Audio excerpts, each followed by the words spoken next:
자, 오늘 먼저 본문 말씀을 함께 나누도록 하겠습니다. 민수기 20장 7절에서 13절까지의 말씀입니다. 제가 한 절 읽고 여러분들 한 절 읽고 교도 가도록 하겠습니다. 민수기 20장 7절로 13절 말씀입니다. 제가 먼저 읽겠습니다. 7절. 여호와께서 모세에게 말씀하여 이르시되 지팡이를 가지고 내 형 아론과 함께 회중을 모으고 그들의 목전에서 너희는 반석에게 명령하여 물을 내라 하라.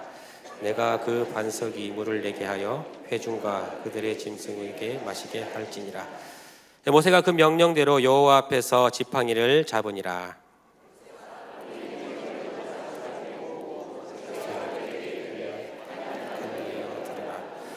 우리가 너희를 위하여 이 반석에서 물을 내랴 하고, 모세가 그의 손을 들어 그의 지팡이로 반석을 2번 치니 물이 많이 솟아나오므로 회중과 그들의 짐승이 마시니라. 여호와께서 모세와 아론에게 이르시되 너희가 나를 믿지 아니하고 이스라엘 목전에서 내 거룩함을 나타내지 아니한 고로 너희는 이 회중을 내가 그들에게 준 땅으로 인도하여 드리지 못하리라 하시니라. 이스라엘 자손이 여호와와 다투었으므로 이를 무리라 하니라. 여호와께서 그들 중에서 그 거룩함을 나타내셨더라. 아멘. 반갑습니다. 저는 이제 신평과 장림 지역을 담당하고 있는 정하영 목사입니다. 우리 수요예배 주제가 이제 회복에 좀 맞춰져 있죠. 그래서 예배 회복에 대해서 어떤 말씀을 좀 나눌까 생각을 하다가 오늘 본문이 좀 생각이 났습니다. 오늘 본문은 유명한 사건이죠. 그 유명한 무리바 사건인데요. 왜 이 사건이 유명하냐면 모세가 이 사건 때문에 결국에는 가나안 땅으로 들어가지 못했기 때문입니다. 사실 조금 어리둥절합니다. 이 무리바 사건을 가만히 살펴보면은 이게 그만큼 치명적인 사건이었나? 즉 모세가 평생 광야에서 이스라엘을 이끌어가지고 인도해왔던 그 모세가 그 가나안으로 들어가지 못하게 할 만큼 그렇게 치명적인 일을 저지른 사건인가 하는 생각이 들게 만들기 때문에 약간 좀 어리둥절하게 만드는 건 사실입니다. 그래서 우리가 오늘 이 사건을 조금 살펴보면서 이 사건이 오늘날 우리에게 주는 메시지가 뭔가, 특별히 오늘은 좀 예배에 좀 적용해서 이것이 오늘날 우리 예배에 어떤 메시지를 주는가를 좀 생각하는 시간 갖도록 하겠습니다. 먼저 무리바 사건의 정황을 한번 살펴보겠습니다. 모든 사건의 정황은 그렇듯이 이스라엘 백성의 원망과 불평에서 시작이 됩니다. 이 앞에 직전에 어떤 사건이 있었냐면요, 이제 가데스 바네아에서 12정탐꾼을 보낸 사건 혹시 아십니까? 예, 사실 이것은 출애굽 시절 가운데에 아주 중요한 전환점이 되는 사건이거든요. 왜냐하면은 이 정탐꾼 보내고 난 뒤에 그들의 보고를 받은 뒤에 이스라엘이 몇 개월이면 갈 수 있는 가나안 땅을 오히려 40년 동안 뺑뺑이 돌면서 그렇게 수고하여서 가도록 만든 전환점이 되는 사건이기 때문에 이 가데스 바네아 사건은 너무나 중요한 사건입니다. 12정탐꾼을 선발해가지고 이제 정탐을 하고 나서 보고를 받습니다. 그런데 2명 여호수아와 갈렙 외에는 전부 다 이 부정적인 보고를 했죠. 그러니까 이스라엘 백성들이 전부 다 원망하고 또 하나님 앞에 불평하면서 그것을 쏟아내면서 그렇게 불신앙들을 드러냈었는데, 근데 하나님께서는 그 모습을 보시고 너무나 진노하셔가지고 이 출애굽의 첫 세대는 결코 가나안 땅에 들어가지 못할 것이다 라고 엄중히 말씀하시는 그런 사건이 이 가데스 바네아 사건이었습니다. 자, 그러면 그 사건이 바로 직전에 있었다면은 이제는 정신을 좀 차려야죠. 정신을 좀 차려야 되는데, 그런데 여전히 이스라엘 백성들은 불평과 원망으로서 하나님께 저항합니다. 왜 불평하냐면은 물이 없다는 이유에서였습니다. 자, 이쯤 되면은 이제 하나님께서 이스라엘의 이 소원을, 기도를 외면하셔도 될 것 같은데, 근데 우리 하나님은 언제나 신실하신 하나님으로서 그들의 요구를, 그들의 간구를 들으십니다. 8절 한번 보시죠. 8절을 함께 한번 읽어보도록 하겠습니다. 시작. 지팡이를 가지고 내 형 아론과 함께 회중을 모으고 그들의 목전에서 너희는 반석에게 명령하여 물을 내라 하라. 내가 그 반석이 물을 내게 하여 회중과 그들의 짐승에게 마시게 할지니라. 여기 표시되어 있죠. 명령하여. 하나님께서 모세와 아론에게 지시하신 것은 이거였어요. 바위를 향하여서, 반석을 향하여서 명령해서 물을 내라 라고 그렇게 말씀하셨습니다. 이게 포인트인데, 그런데 그렇게 해서 모세와 아론이 하나님의 그 지시를 따라서 그대로 이행하여서 이 반석에서 물이 나와서 이스라엘 백성들이 목마름을 적셨더라라고 끝났으면은 좋았을 것 같은데 사건이 하나 터지게 되죠. 바로 이어서 보도록 하겠습니다. 11절입니다. 11절 함께 읽겠습니다. 시작. 모세가 그의 손을 들어 그의 지팡이로 반석을 2번 치니 물이 많이 솟아나오므로 회중과 그들의 짐승이 마시니라. 표시되어 있죠. 반석을 2번 쳤다. 하나님께서 지시하신 것은 반석을 명령해라 라고 하셨는데, 그런데 모세와 아론은 이 반석을 2번 쳤다라고 그렇게 기록하고 있죠. 분명 하나님의 말씀대로 순종하지 않은 것은 분명해 보입니다. 그렇죠. 자, 그런데 하나님께서 이 사건에 대해서 어떻게 말씀하시냐면 상당히 강렬한 어조로 이 모세와 아론을 질책하시는 것을 보게 됩니다. 12절 말씀인데요. 함께 한번 읽어보도록 하죠. 12절입니다. 시작. 여호와께서 모세와 아론에게 이르시되 너희가 나를 믿지 아니하고 이스라엘 자손의 목전에서 내 거룩함을 나타내지 아니한 고로 너희는 이 회중을 내가 그들에게 준 땅으로 인도하여 드리지 못하리라 하시니라. 자, 하나님께서 이 사건에 대해서 뭐라고 코멘트 하시냐면 이렇게 말씀하십니다. 첫째로 이것은 너희가 나를 믿지 아니한 고로, 즉 하나님에 대해서 불신앙을 다시 표출한 것이다. 나를 전적으로 신뢰하지 않은 것이다 라고 첫 번째로 말씀하셨어요. 또 하나는 뭐냐면요, 이겁니다. 이 행동은 이스라엘에게서 내 거룩함을 나타내지 않은 사건이다 라고 그렇게 말씀하십니다. 사실 이 부분이 조금 애매합니다.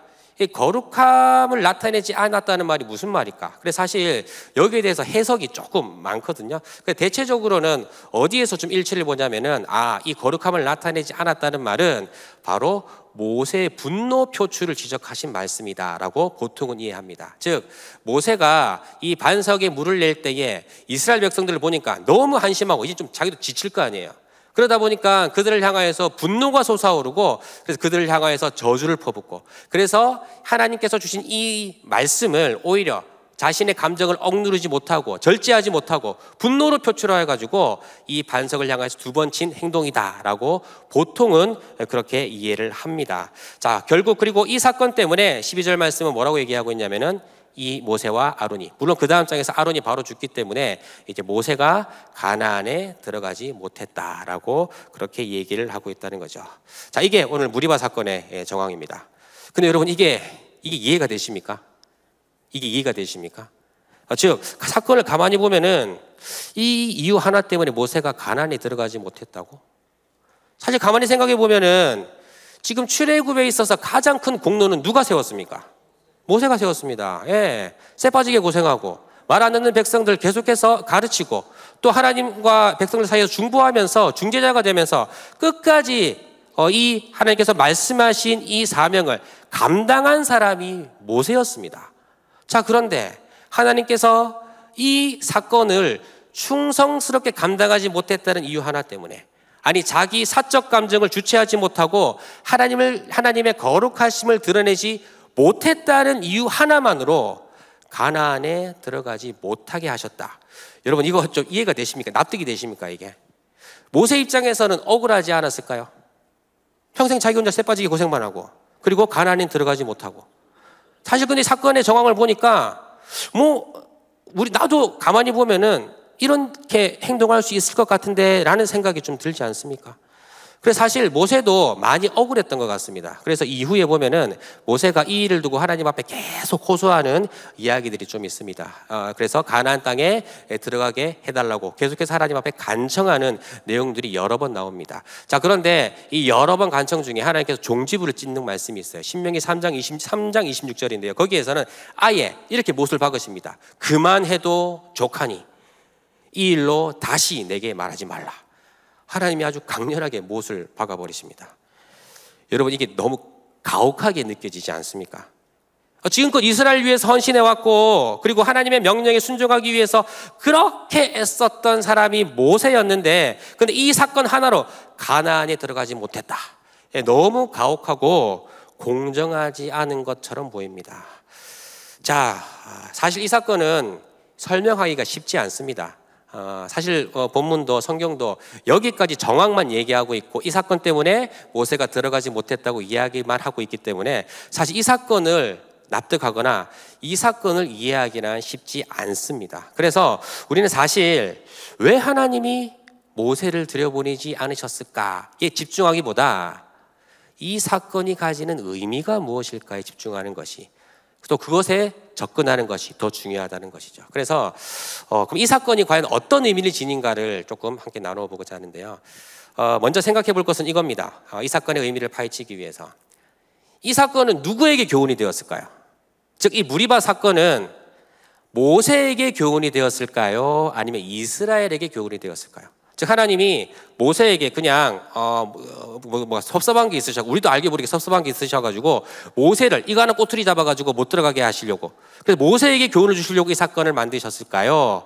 아니면은 이스라엘에게 교훈하시기 위해서 이 사건을 허락하셨을까요? 성경 몇 구절을 좀 살펴보도록 할게요. 신명기 1장 37절, 즉 이 사건은 계속해서 대두되어집니다. 계속 반복되어지는데, 근데 이 사건이 반복되어질 때마다 이런 표현이 있어요. 신명기 1장 37절에 이렇게 나옵니다. 여호와께서 너희 때문에 내게도 진노하사 이르시되 너도 그리로 들어가지 못하리라 라고 말씀하셨다. 즉 누구 때문이라고요? 너희 때문에. 이스라엘 백성을 지칭하는 거거든요. 그 다음에 신명기 3장 26절에도 똑같이 나옵니다. 여호와께서 너희 때문에 내게 진노하셨다. 그래서 내 말을 듣지 아니하시고 내게도 이르시기를 이제 그만해도 족하니 라고까지 나에게 단호하게 말씀하셨다. 이렇게 얘기합니다. 또 신명기 4장 21절도 똑같아요. 여호와께서 너희로 말미암아 내게 진노하셨다. 여러 번 이 반복되어지는 구절을 통해서 뭐라고 얘기하고 있냐면은 모세는 이렇게 얘기합니다. 이 사건이 이스라엘로 말미암아 일어난 사건이다. 즉 너희로 말미암아 일어난 사건이다라고 계속해서 가르쳐주고 있다는 거죠. 이 말은 결국 이 무리바 사건이 모세에게 어떤 교훈과 메시지를 주기 위한 사건이라기보다는 이스라엘을 위한 사건이다라는 것을 우리가 암시 받을 수 있겠죠. 자, 그렇다면 두 번째로 생각해 볼 것은 이겁니다. 그럼 하나님은 과연 이스라엘에게 무엇을 교훈하려고 하셨을까?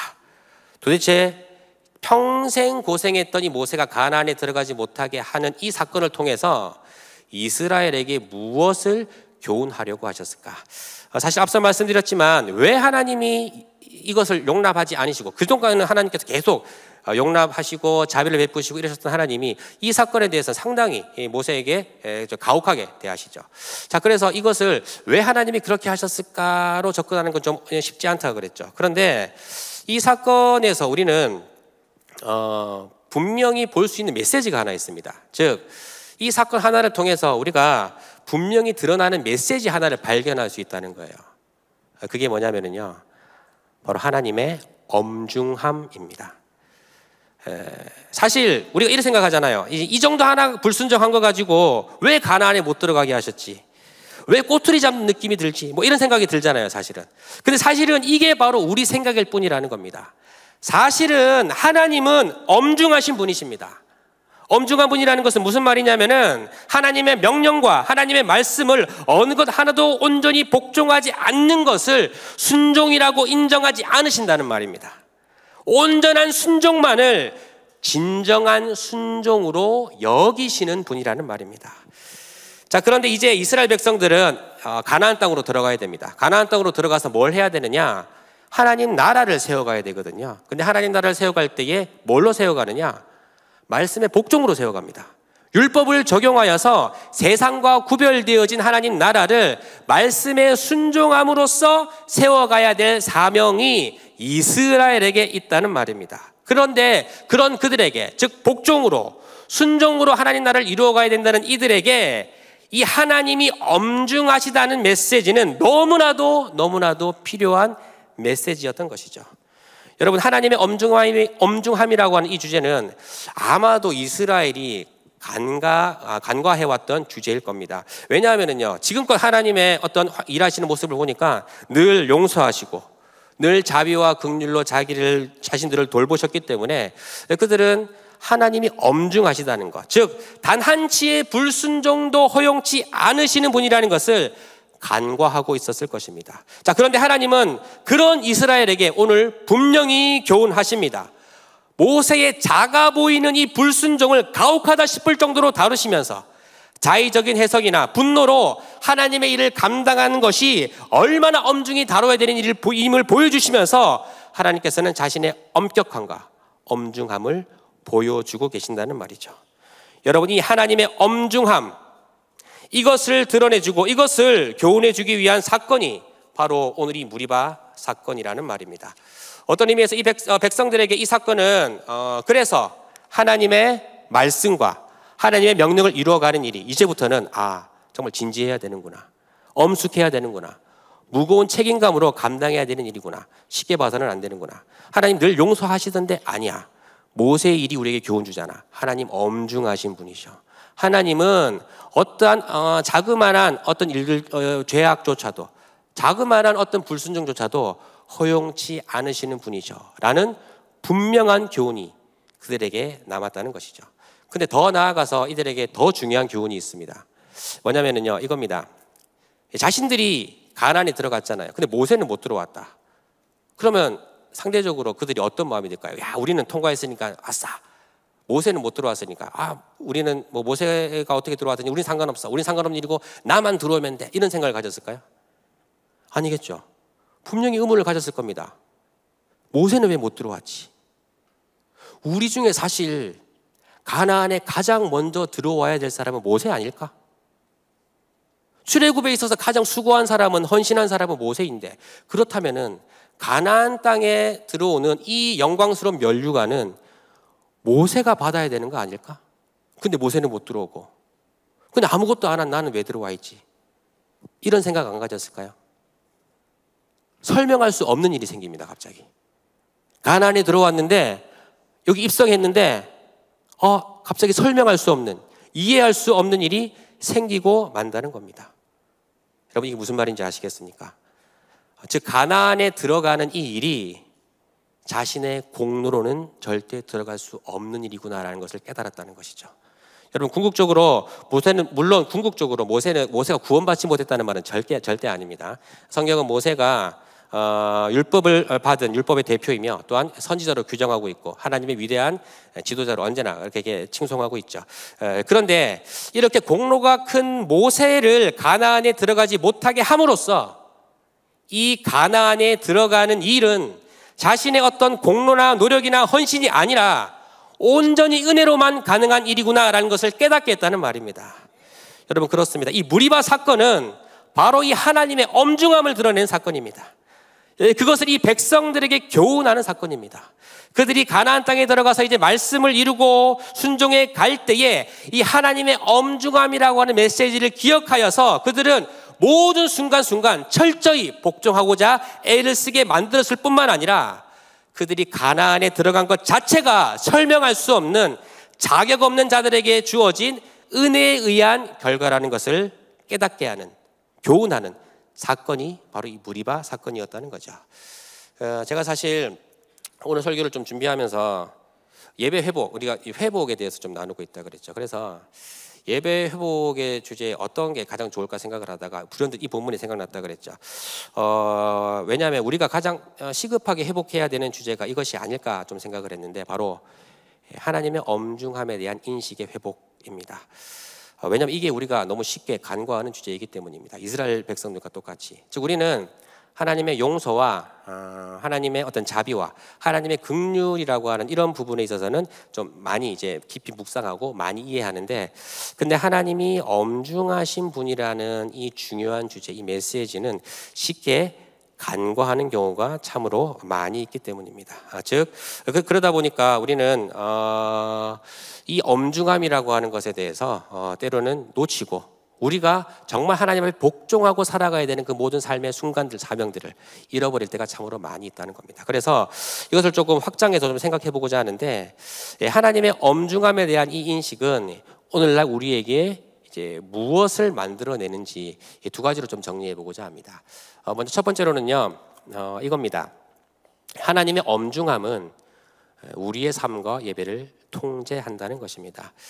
사실 앞서 말씀드렸듯이 우리가 하나님에 대한 여러 속성을 이해합니다. 하나님의 사랑이 풍성하시다, 용서 풍성하시다, 많이 깊이 인식하는데요.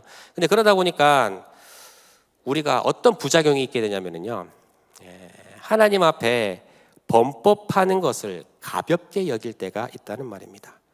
하나님의 용서를 너무나 당연한 것으로 여긴다는 말입니다. 뭐 이런 거죠. 뭐 그 정도쯤이야. 그게 뭐 별 대수겠어. 범법함을 너무나 가볍게 여기는 것이죠. 그러나 우리는 오늘 본문에서 분명히 교훈을 얻어야만 합니다. 이 메시지가 오늘 우리의 삶을 통제해야만 합니다. 하나님은 엄중한 분이십니다. 단 하나의 불순종도, 불순한 마음도 하나님께서 맡기신 사명을 자신의 어떤 사적인 분노와 절제하지 못한 악한 마음으로 하는 것을 허용치 아니하시는 분이십니다. 단 하나의 죄악도 용납하지 않으시고 결코 잊지 아니하시는 분이십니다. 사실 성경에 너무나 수많은 사례가 있습니다. 하나님께서 이 죄악들, 이 실수를 기억하고 계셨구나라고 하는 사례가 성경에 너무 많습니다. 오늘 사실 그거를 같이 나눌까 하다가 너무 설교가 비중이 커질 것 같아가지고, 또 이 나무 좀 어두운 주제잖아요. 그러다 보니까 좀 줄이는 게 덕이 되겠다 싶어서 그것까지는 얘기하진 않겠습니다만은, 그런데 여러분, 우리가 반드시 기억해야 되는 것은 하나님은 우리의 어떤 불순종을 지나치시는 분이 아닙니다. 기억하고 계십니다. 하나님 엄중하신 분이십니다. 그것에 대해서 언젠가는 우리를 다루시고 언젠가는 우리에게 책임을 물으시는 분이십니다. 하나님 엄중한 분이십니다.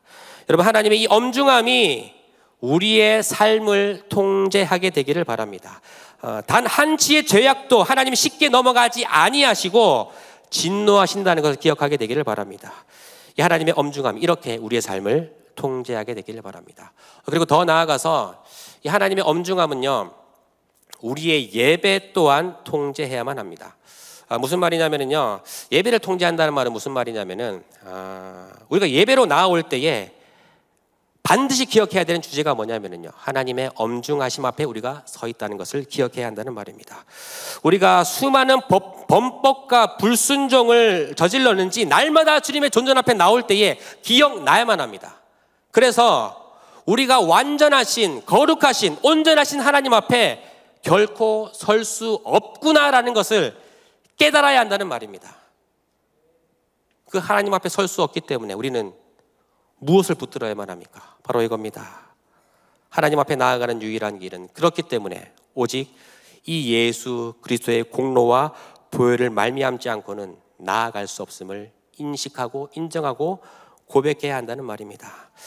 여러분, 이 예배 안에 하나님의 엄중함이 인식되고 있습니까? 여러분이 예수 그리스도의 공로와 그의 구속 사역에 의지하지 않고는 하나님께 나아갈 수 없음을 매 예배 때마다 인식하고 계십니까?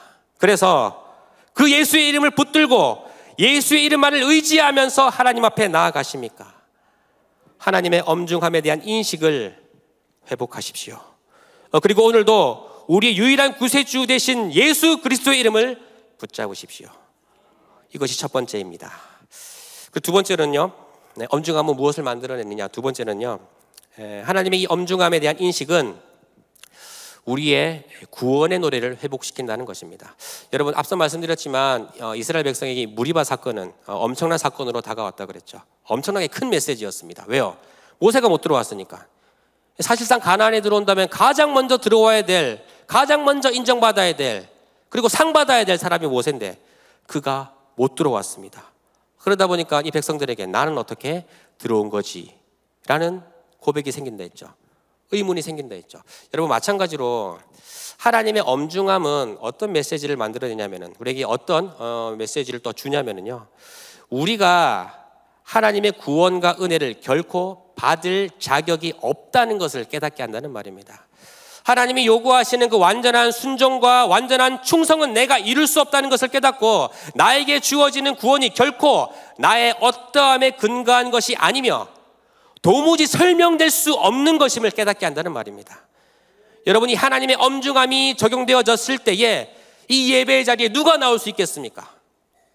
누가 하나님의 백성이라 칭함받을 수 있겠습니까? 하나님의 엄중함 앞에 섰을 때에 누가 하나님 앞에 설 수 있으며, 누가 하나님을 높일 수 있으며, 누가 하나님을 온전히 예배할 수 있겠습니까? 모두 은혜의 결과일 뿐이죠. 여러분, 우리가 가끔 예정이라는 교리를 가끔 배울 때가 있죠. 예정, 그 교리 시간에도 배우고 제자 훈련하신 분들도 좀 배우시고 하셨을 텐데, 예정이라고 하는 교리를 배울 때 이런 의문이 가끔 드실 때가 있을 겁니다. 하나님이 예정하셔야만 구원을 받는다면은 그 하나님 모든 사람 예정하시면 되는 거 아닌가? 뭐 이런 생각 드시지 않습니까? 그러니까 하나님께 모든 구원이 속해 있으며 하나님께서 그렇게 예정만 하신다면은 그렇게 다 구원할 수 있는데 왜 하나님이 그걸 허락하지 않으시지? 이런 생각 들지 않으십니까? 즉, 왜 하나님이 저 사람은 예정하지 않으시지? 왜 저 사람은 구원해 주시지 않으시지?라는 이런 의문들 한 번쯤은 가져보셨죠? 근데 사실 예정이라고 하는 것은요, 사실 논리적으로 접근하는 것이 아니라 하나님이 나에게 다가오시는 고백적 메시지로 접근해야만 합니다. 다시 말해서 우리를 향한 하나님의 고백으로 접근해야 된다는 말입니다. 우리 은연중에 구원을 이렇게 이해합니다. 하나님이 많은 사람들에게 행하셔야 할 하나님의 의무처럼 구원을 여긴다는 말이죠. 당연하게 여긴다는 말입니다. 마치 일반 법칙인 것처럼. 그러나 여러분, 아닙니다.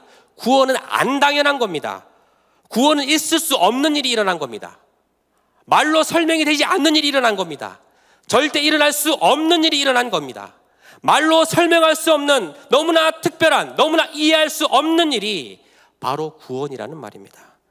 그렇다면 이 구원에 대한 가장 정직한, 가장 바람직한 반응은 이거죠. 즉, 하나님 왜 저 사람을 구원해 주시지 않습니까가 아니라 하나님 왜 나 같은 자를 구원해 주셨습니까가 구원에 대한 가장 정직하고 가장 바람직한 반응이라는 거죠.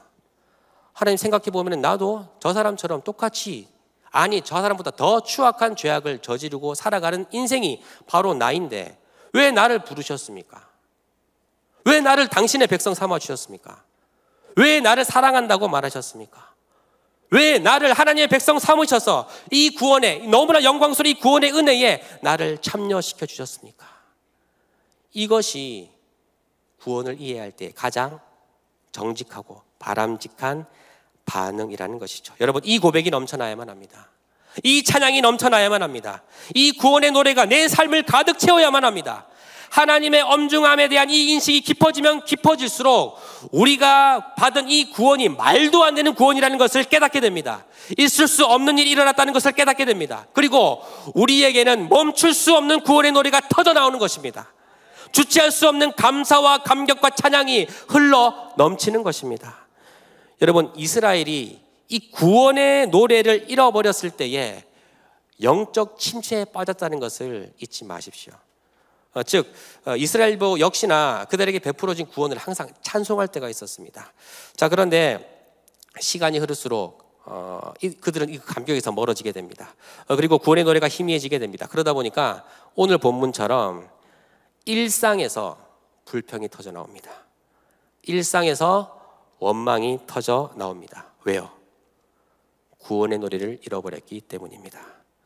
그리고 그들은 영적 침체에 빠지게 됩니다.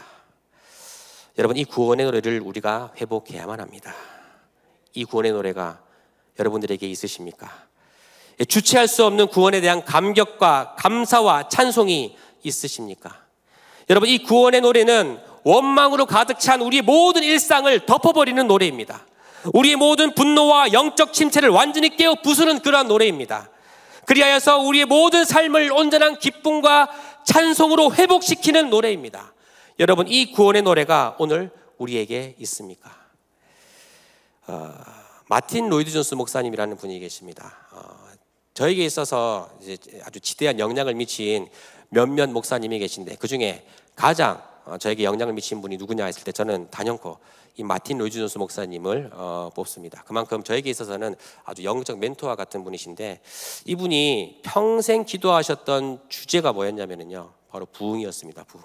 즉 이분은 날마다 부흥을 위해 기도하고 염원하며 부흥을 설교하고 또 부흥을 날마다 연구했던 그런 분이십니다. 자, 그런데 그분이 이런 말씀을 한번 남긴 적이 있습니다. 뭐냐면요, 모든 부흥기에 두드러진 특징은 이 구원의 노래가 교회 안에 가득하다는 것이었다. 경제가 파탄이 나고 가정이 고통에 직면해 있고 국가적으로도 소망이 없어 보이고 개인적으로 겪는 큰 어려움이 있어도 그 모든 절망이 이 구원의 노래를 이기지 못했다. 오히려 구원의 노래를 누르지 못하고 언제나 구원의 감격과 그 노래는 그들의 일상과 삶을 초월하여서 그들의 원망과 그들의 절망을 덮고 언제나 기쁨을 회복시키는 그러한 노래였다. 그러나 반대로 교회의 침체기 시대에 두드러진 특징이 무엇이냐면 이 구원의 노래가 교회 안에 없다는 것이었다. 겉으로는 뭔가가 돌아가는데, 겉으로는 교회처럼 보이는데, 근데 이 구원의 노래가 없다는 것이었다. 그들이 감사하고 찬양하는 주제는 지극히 일상적인 어떤 것에 국한된 것이었고, 세상적인 영광과 보상에 잠깐 기뻐할 뿐이었다. 그리고 이 구원의 노래는 완전히 희미해져서 전혀 그들에게 능력을 발휘하지도 못하고 참된 감격과 감사를 이끌어내지 못했다. 교회 침체기에 가장 두드러진 특징은 이 구원의 노래가 교회 안에 없다는 것이었다. 여러분, 우리에게 이 구원의 노래가 있습니까? 이 예배의 자리에 구원의 노래가 있습니까? 이 구원의 감격이 여러분의 삶을 누르고 초월하여서 설명할 수 없는 감사와 찬송이 우리에게 있습니까? 여러분, 이 구원의 노래는 하나님의 엄중함을 인식할 때에만 나올 수 있는 것입니다.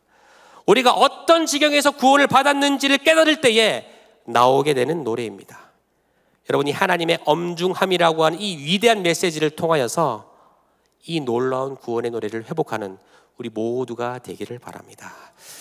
말씀을 정리하겠습니다. 사실 제가 오늘 하나님의 엄중함이라고 하는 주제로 함께 나누었는데, 사실 제가 나누고 싶었던 주제는 이 하나님의 엄중함을 넘어서 이거였습니다. 이것을 함께 나누고 싶었는데 뭐냐면요, 우리는 하나님에 대한 바른 인식으로 예배하고 있는가, 이 주제를 조금 나누고 싶었습니다. 즉 하나님의 엄중함은 한 부분일 뿐이죠.